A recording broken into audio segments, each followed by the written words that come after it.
Ajoutez à cela l'arrivée des variants plus contagieux. Ils sont britanniques, brésiliens ou encore sud-africains.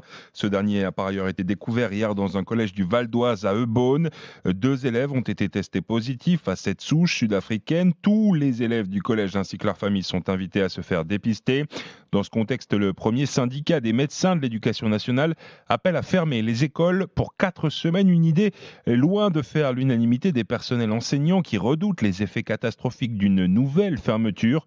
Pourtant, Paul Barcelone, le nombre de fermetures de classes pour raisons sanitaires devrait se multiplier dans les prochaines semaines. En une semaine, le nombre de classes fermées a plus que doublé. Mais il n'y a pas d'inquiétude, plutôt une vigilance extrême, assure le ministère de l'Éducation nationale.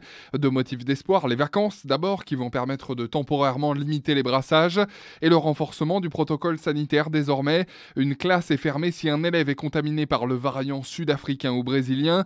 Fermeture de classe aussi si un élève est cas contact d'un de ses parents ou d'un de ses frères et sœurs eux-mêmes positifs à l'une de ces deux souches. Notre priorité, c'est de garder les écoles ouvertes. S'il faut faire encore plus d'efforts, on s'adaptera, répète l'entourage de Jean-Michel Blanquer, qui mise désormais sur les tests salivaires déployés après les vacances de février. Ils doivent permettre de repérer plus rapidement les enfants porteurs du virus, notamment en maternelle. Encore une